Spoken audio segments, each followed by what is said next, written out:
Allez, bonjour à tous, j'espère que vous allez bien aujourd'hui. Analyse du marché, on verra bien sûr Bitcoin qui est toujours dans cette phase de compression, on verra si on a des setups ou pas qui s'exécutent, on verra Ether, les altcoins, le marché US, on verra 3 cryptos également que vous m'avez demandé d'analyser. Voilà, il y a pas mal de choses ici à prendre en compte. On parlera comme d'habitude un peu de psychologie, un peu de comment le marché évolue et comment les gens actuellement interagissent avec le marché. Alors, je commence ici par BTC. On est toujours dans cette phase de compression, on le voit bien sur du court terme, dans une phase de latéralisation, avec ici des creux de plus en plus hauts, des sommets au même niveau, donc on est dans cette phase de compression. Techniquement, ce genre de range précédé par une dynamique haussière ont plus de chances de break par le haut. Donc là, on reste sur un niveau clé. Moi, c'est le gros niveau que je veux break. Franchement, si on break ce niveau-là, on sort de ce range par le haut, et là, dans ce cas-là, on aura des chances d'aller chercher les prochains niveaux. Alors, les 3 prochains niveaux à surveiller, ça sera 99 000 $ à peu près, 101 500 $ et 107 000 $. Maintenant, pour moi, on a plus de chances de casser cette résistance. C'est pas pour ça que je vais long sur résistance, d'accord? C'est pas pour ça que je vais me positionner n'importe comment. Mais si on casse ce niveau-là, on aura des raisons de s'exposer au marché. C'est d'ailleurs une question qu'on m'a posée. On m'a dit, Nico, t'avais partagé un peu ta stratégie de comment tu te positionnais sur le Bitcoin, mais ça veut dire que là, si on break les 95 000 $, est-ce que tu rentres, sachant qu'on aurait déjà eu un rebond de plus 30%? Et ma réponse, elle est assez simple. J'avais 2 manières de me positionner sur le marché. La première, c'était de mettre des ordres en mode épuisé. Ça veut dire des ordres sur des niveaux au cas où on a une forte capitulation. Et mes niveaux, c'était assez simple sur Bitcoin, j'allais de 78 000 à peu près 60 000, 65 000, globalement, dans cette zone-là, où j'avais des ordres en attente d'être exécutés. J'en ai toujours, mes ordres sont toujours actifs à ce niveau-là, et j'ai été exécuté partiellement. Ici, quelques ordres, j'en ai à peu près 4-5 qui sont faits exécuter dans cette zone-là. J'ai fait pareil sur Ether, où j'ai l'entièreté des ordres qui ont été exécutés. J'ai fait pareil sur Solana, où là j'ai été exécuté partiellement. Et j'ai fait la même chose sur Hyperliquid, où là, pareil, j'ai été exécuté dans sa totalité. Donc ça, c'était une première manière de rentrer en position après le cash que j'avais sorti, le cash que j'avais récupéré à ce niveau-là quand j'avais des signaux de retournement, ce qui m'a permis d'acheter des bottoms, ce qui m'a permis d'acheter lorsque les gens capitulaient. Maintenant, l'autre partie de mon cash que je souhaite réinjecter au cas où on break les 95 000 $, déjà je vais pas me positionner n'importe comment, c'est-à-dire que si on fait ça, je vais pas rentrer ici, je vais attendre un pullback, au risque où ce potentiel pullback ne peut pas potentiellement arriver, c'est pas sûr à 100%, et j'attendrai un retracement ou d'autres confirmations pour rentrer en position. Maintenant, si on fait ça, déjà ça me montrerait que le marché crypto est prêt à bien repartir, j'aurai des signaux potentiellement également sur les altcoins, et sur le Bitcoin, j'aurai ici une entrée, oui, qui serait plus haute, mais au moins dans le sens de la tendance, et j'aurai beaucoup plus de chances d'aller chercher des niveaux comme l'ATH ou comme ces zones de résistance. Maintenant, rien n'empêche d'avoir une entrée ici agressive, et si le marché me donne pas raison, réintègre, et j'ai des signaux qui vont à l'encontre de ce que je veux voir, bien sûr, de réduire mon exposition et de sortir, prendre une petite perte, c'est tout à fait possible. Mais pourquoi je ne peux pas tout rentrer en mode ordre épuisette? Parce que je ne peux pas prédire comment le marché va évoluer. Admettons, là c'est très simple, on voit le marché repartir de 30%, mais admettons que Trump prenait des décisions encore plus dures pour le marché, on rentrait dans un marché, on rentrait en stagflation, on avait une grosse récession, une grosse crise, voilà, et le marché il commence à faire ça. Et je ne peux pas me permettre d'avoir 100% de mon capital qui se fait exécuter sur des ordres en mode épuisette, où ça se trouve on va aller encore plus bas. C'est pour ça que je préfère garder du cash de côté qui me permet de rentrer au cas où on a bottom. Parce que l'avantage c'est que si on a un marché qui dump fortement, j'ai du cash pour me positionner plus bas au cas où on pose un bottom. Que si j'avais mis 100% de mes ordres en mode épuisette ici et qu'on fait ça, je suis bloqué, je ne peux pas acheter plus bas et j'ai la tête sous l'eau. Or oui, quand le marché pump comme ça, c'est toujours simple de dire t'aurais pu faire all-in au niveau des 74 000 $.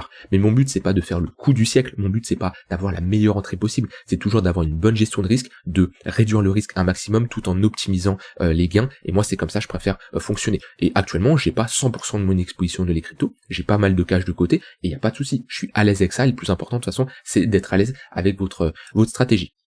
Maintenant, ici, comme je l'ai dit, toujours dans cette phase de compression, toujours dans cette phase de latéralisation, on le voit bien, des creux de plus en plus haut, les moyennes mobiles orientés à la hausse. Attention, pas mal d'annonces économiques qui vont arriver. On a des résultats d'entreprise, on a ici le PIB, demain on a le Core PCE, on a PMI jeudi, vendredi on a le NFP et le taux de chômage, ça va bouger. Aujourd'hui, on n'a pas eu énormément d'annonces. Il y a des premiers résultats d'entreprise, il me semble, ce soir. On en a d'autres tout le long de la semaine, mais ça va être surtout mercredi, jeudi et mercredi, vendredi surtout, où le marché va fortement bouger en fonction des résultats. Donc moi mon plan sur le BTC, je vous l'ai partagé ces derniers jours, ne change pas énormément. Sur l'intraday, si j'ai des setups de longue, eh ben je les prends. Quand on peut avoir des pullbacks sur des points pivots daily, quand on a ici des opportunités sur du court terme, ça va être plus sur les altcoins que le Bitcoin actuellement, eh ben je rentre en position. Voilà, quand on a des pullbacks comme ça sur XRP, vous voyez, dans le tunnel 15 minutes, réaction acheteuse, on revient chercher le 15 minutes, réaction acheteuse, ben voilà, ça c'est des signaux qui sont assez intéressants. Et sinon, sur du plutôt moyen terme, ce que je surveillerai, c'est si on a des pullbacks sur Bitcoin 91 500 $, ou ici 88 000. Si j'ai quelque chose comme ça, et ben voilà, c'est deux zones que je surveillerai pour rentrer en position, pour chercher des achats, pour viser la continuation de tendance. Mais pour ça, il faudrait un repli plus important. Et votre but en tant que trader, c'est pas d'anticiper est-ce que ce repli va arriver. Je n'en sais rien. Je ne peux pas prévoir si le marché va faire ça. Et personne peut prévoir. Et là, la majorité des gens cherchent à anticiper ce que va faire le marché.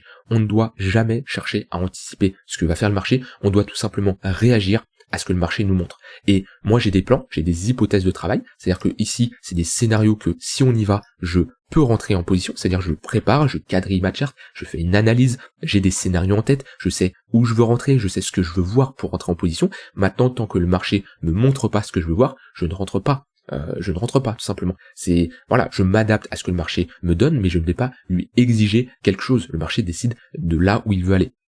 Par contre, si on a des retracements ici, je vais rentrer en position.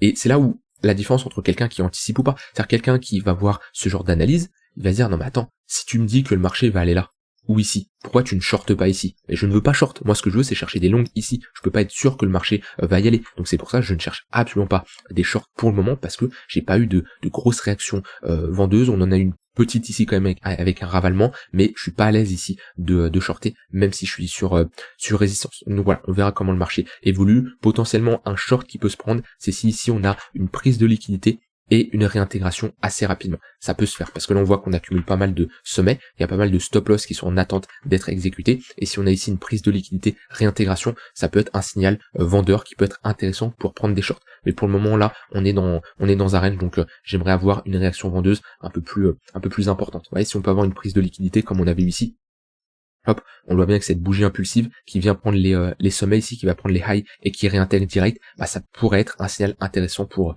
prendre des shorts, sauf que c'est un signal que je n'ai pas encore à l'heure actuelle. Voilà, donc c'est vraiment les trois niveaux, hein, les trois grosses résistances, 99 000, 101 500 et 107 000 $, et les gros niveaux de support, 91 500 et 88 000 $. Donc ça c'est vraiment des niveaux assez importants, et bien sûr le gros niveau des 95 000 $.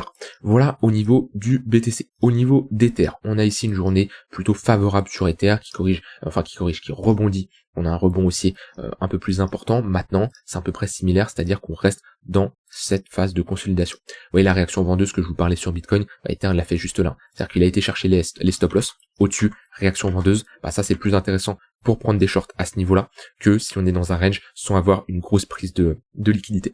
Maintenant Ether c'est à peu près similaire.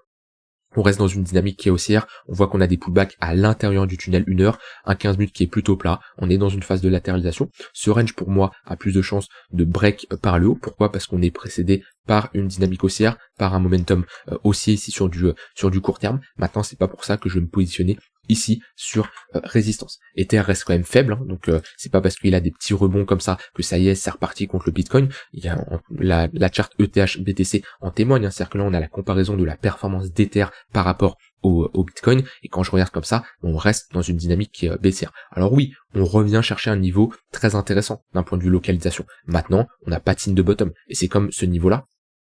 On a eu une petite réaction acheteuse à ce niveau-là. On était dans une très bonne zone de localisation, mais malheureusement, on n'a pas eu de réaction acheteuse également. Donc moi, c'est ce que je voudrais voir. C'est ici une pattern de retournement, un signal acheteur, tout simplement, où on pourrait faire creux et sommet de plus en plus haut, un pullback sur la ligne de coup, quelque chose qui nous montre que le marché est prêt à se retourner. Alors quand je dis marché, c'est surtout ETH face au Bitcoin, qui également est une charte de référence pour voir si on est potentiellement dans une altcoin season ou pas. Ce que j'aimerais voir, c'est quelque chose similaire à ce qu'on a fait ici. Et là, dans ce genre de configuration, on pourra parler que Ether est prêt à surperformer le Bitcoin, ce qui n'est pas le cas actuellement. Donc pour le moment, Ether c'est pas l'altcoin la plus forte et c'est pas celle que je vais le plus surveiller pour chercher à trader sur du court moyen terme.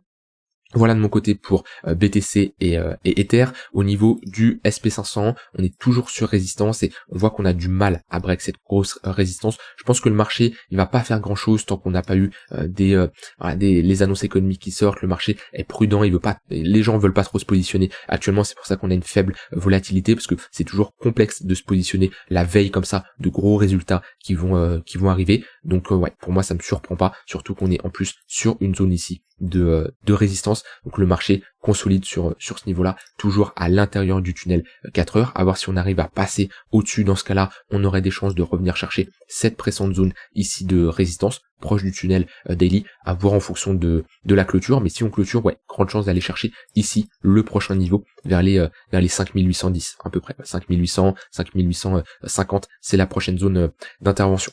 Voilà, que ça soit le SP500, le Nasdaq également, qui est en train de réintégrer, mais c'est assez léger, c'est assez poussif, on n'arrive pas à aller plus loin. Par contre, si pareil, il réintègre, on aura de grandes chances d'aller chercher cette prochaine zone de résistance vers les 20 500. Voilà pour S&P Nasdaq. Pendant qu'on y est, on peut faire une analyse de l'or. Alors l'or, je vois que on commence beaucoup à en parler. Je l'ai vu, il y a quand même que ça soit sur les plateaux télé, que ça soit sur BFM Business, ce genre de, j'ai vu des tweets un peu passer, et c'est pas surprenant. C'est-à-dire que quand sur 3-4 mois vous enchaînez ici une hausse de plus 30%, ce qui est une très bonne performance pour l'or, et que depuis 2024 on a ici limite un x2, c'est normal que les gens commencent à en parler. C'est tout à fait logique, et souvent par contre c'est des niveaux où on pose des tops, parce que quand la foule arrive, quand tout le monde en parle, et quand il y a que des acheteurs, qu'est-ce qui reste quand il y a que des acheteurs? Il reste des vendeurs, d'accord? Et qu'est-ce qui fait monter le prix? C'est une demande qui est supérieure à l'offre. Sauf que si le train est plein, s'il y a que des acheteurs, on n'a plus d'acheteurs, et le prix ne peut plus monter. Et qu'est-ce qui reste quand on a que des acheteurs? Bien sûr des vendeurs. Donc je dis pas que c'est un top sur le dollar. Je dis juste que on peut avoir des premiers signaux d'essoufflement. Si on commence à valider ici une pattern de top avec une cassure du tunnel 1 heure, on aurait de grandes chances de revenir chercher le tunnel 4 heures, mais méfiance pour l'or, en fonction des annonces économiques, bien entendu, ça va jouer. Maintenant on voit qu'on a ici un premier rejet au vu de la clôture weekly. Donc je vais pas dire ça y est c'est la fin, je vais pas dire je suis pessimiste, etc. De toute façon l'or ça a été toujours une valeur qui sur le long terme était dans une tendance haussière. Maintenant c'est vrai qu'il y en a beaucoup qui ont parlé, et faut pas oublier qu'on est ici sur un x2 en seulement un an et demi, ce qui est une très bonne performance pour un actif aussi capitalisé. Maintenant si on a une rotation de la liquidité de l'or vers d'autres actifs, sachant qu'on parle pas ici d'une petite altcoin avec un faible market cap, on parle non de sommes énormes, d'accord, automatiquement ça aura un gros impact sur le marché. Et ce qu'on veut, c'est ici une rotation entre les assets risk off, d'accord, et les assets risk on. Donc ça serait super bullish d'avoir cette rotation, mais le marché a besoin de se projeter, et pour ça il faut avoir des annonces économiques positives. Il faut avoir ici un discours de Jérôme Powell qui arrive bientôt dans 8 jours, qui sera également intéressant à surveiller. Voilà, tout ça c'est un contexte qui est très important pour les investisseurs pour se positionner en fonction de ce qui va être dit. Alors au niveau des altcoins, aujourd'hui on n'a pas énormément de volatilité sur le marché. Au début de semaine on a Monero qui sort un peu du lot, Render, NIR, Bitcoin Cash. Moi comme d'habitude je vous invite de la même façon que je vous ai expliqué ces derniers jours, ces dernières semaines sur le pump qu'on a eu en tout cas, de prendre les cryptos les plus fortes, et ces cryptos fortes auront toujours plus de chances d'être à nouveau fortes. Voilà, c'est un fait, c'est comme ça, c'est moi je le vois en étant tous les jours devant les marchés, qu'on voit une crypto qui est forte, elle a à nouveau plus de chances d'être dans les meilleurs. C'est pas le cas absolument, comme je dis, on l'a travaillé énormément là ces derniers jours, il y avait énormément d'opportunités, d'accord, pendant toute cette hausse. Voilà, on voit qu'on arrive dans une pause, d'accord, dans une phase de latéralisation, ce qui est normal. On rentre dans un range et c'est tout à fait normal, après avoir eu une aussi forte impulsion, d'avoir une phase de consolidation. Ça veut pas dire que c'est la fin, mais ça veut dire que, ça reste une crypto forte, mais elle est dans sa phase de pause. Si on commence à avoir une reprise, qu'on repasse au-dessus des 3,94 dollars, là on pourrait repartir dans une dynamique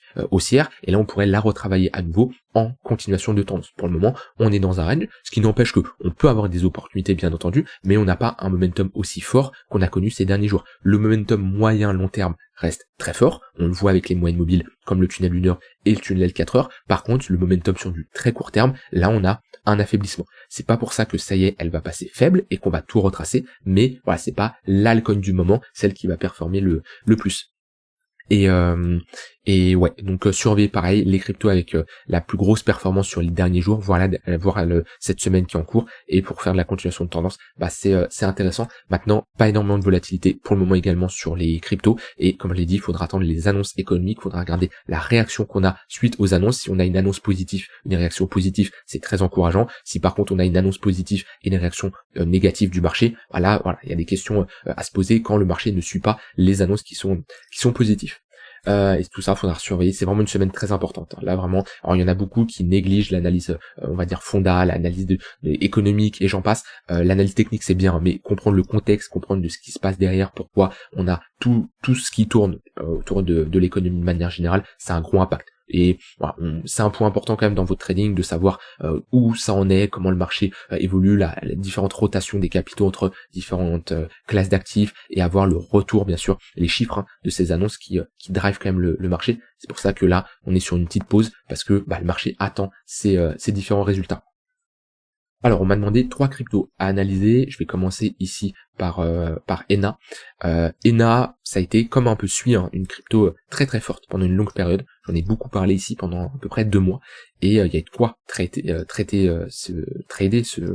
cet actif, cette crypto. On voit bien, si je mets des moyennes mobiles, ça c'est magnifique à trader. Je vous le dis, moi qui aime bien trader la tendance, qui aime bien mettre des moyennes mobiles et me positionner sur des pullbacks, c'est très intéressant à trader ce genre de crypto. Et on voit bien la différence entre une phase haussière où on a une crypto qui est forte et une phase baissière ici où on a une crypto qui est faible. Et là, on est toujours dans un contexte où on a une crypto qui est faible. On le voit bien, on est toujours sous le 4 heures, même si on a repassé et on a pullback. Ok, c'est vrai qu'on est sur une très bonne zone de localisation actuellement. Maintenant, voilà, faut voir si on arrive à le tenir. Pour le moment, c'est pas spécialement le cas. Moi, j'aimerais bien ici une rupture clé.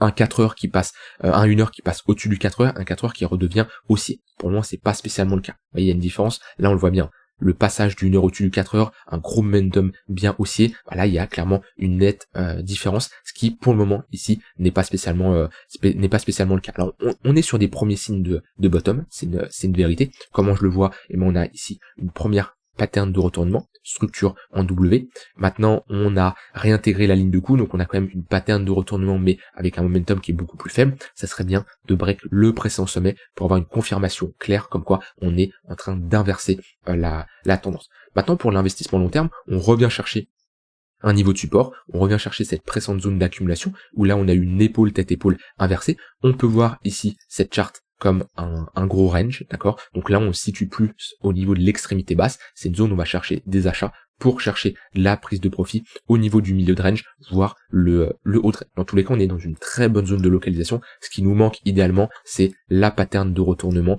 pour valider ici une structure en W et une validation d'inversion de notre dynamique. Voilà pour ENA. On m'a demandé PIC. Tac. Alors. À PIC, c'est à peu près pareil que ENA, sauf qu'on n'a pas l'impulsion, la baisse juste avant, mais on a quand même une charte qui a bien retracé. A pris quand même un moins 85%. C'est là on voit que les altcoins, ils ont subi un bear market. On peut clairement le dire. On est dans une grosse phase de latéralisation, qui est très important à noter. C'est que là, on a une pause dans cette tendance qui est baissière. Là, on rentre dans un range qui est clairement mature, ça fait déjà un moment, comme qu'on est dans cette phase de latéralisation, ça va faire 1 mois, 2 mois, allez, ça va faire 2 mois et demi, 3 mois. On voit qu'on a des moyennes mobiles qui sont plates, le 4 heures qui est plat, le 1 heure qui est plat. Maintenant, on n'a pas de signaux de retournement. Pour moi, pour vraiment parler de bottom, il faudrait passer au-dessus de ce niveau-là. Si on a une confirmation ici de cassure, si on passe au-dessus de ce niveau-là, on break pullback, là, on aurait vraiment la validation d'une pattern de retournement. Ici, changement de dynamique clé, où on passerait d'une tendance baissière avec des sommets et des creux de plus en plus bas. On le voit bien ici, à ici, sommet creux de plus en plus. Donc si on a ce genre de pattern, si on a ce genre de choses, ça serait vraiment bien. Et là, on pourrait parler de retracement. On peut mettre un Fibo pour parler de niveau clé au cas où on a un retracement. Voilà, les 0,382 au niveau des 33 centimes de dollars, ça serait une target clairement réaliste à aller chercher. Donc maintenant, attention, cette pattern de retournement n'est pas encore validée. Pour vraiment la valider, il faudrait vraiment s'installer au-dessus des 16 centimes de dollars. Voilà, si on commence à s'installer, clôture daily, on a de l'acceptation, là on parlerait de grosses patterns. Pour le moment ce n'est pas le cas, et pour le moment on traite cette charte comme un range, c'est-à-dire l'extrémité haute c'est une bonne zone pour chercher des shorts, l'extrémité basse c'est une bonne zone pour chercher des longues au niveau des 10 centimes. Et dernière, on va demander Yo. Hop. Alors, la charte elle est moche, on peut le dire. C'est-à-dire qu'on a eu ici une phase de latéralisation, on a break ce niveau par le bas, on a clairement break ce niveau par le bas, on n'a pas encore réintégré ce niveau-là, on le voit bien. C'est un niveau clair qui, ouais, comme je dis, n'a pas été réintégré, donc pour le moment on est toujours dans le break de cette structure qui est baissière. On reste dans une tendance baissière avec des creux et des sommets de plus en plus bas, même si il y a des premiers signaux qui sont encourageants, c'est vrai, vu qu'on repasse au-dessus du tunnel 4 heures, on a validé ici une pattern de retournement, une structure en W, on le voit bien, avec ce W daily. Maintenant, il y a une différence entre le court, le moyen et le long terme. Sur du long terme, on reste dans une dynamique baissière après avoir cassé un gros niveau. Idéalement, on voudrait voir soit une réintégration, soit ici une pattern de retournement. Si on a quelque chose comme ça, on aurait la validation d'une pattern en W, et on serait plutôt dans un contexte de retournement de tendance, et là pareil on pourrait avoir un retracement. Alors sur les niveaux de résistance on en a pas mal, on a ce niveau là, on a cette zone là, et on a également la ligne de coup ici de cette pattern de top. Ça c'est des niveaux de prise de profit pour quelqu'un qui se positionne pareil ici sur une pattern de retournement. Voilà globalement ce que j'aimerais voir. Rien d'autre à ajouter, je vous laisse avec ça. Dites-moi vous ce que vous en pensez de la semaine qui arrive, comment vous vous positionnez, est-ce que vous êtes plutôt baissier, neutre, j'aimerais bien avoir votre avis là-dessus. Je vous souhaite une très bonne fin de journée et je vous dis à demain pour une prochaine vidéo. Bye bye.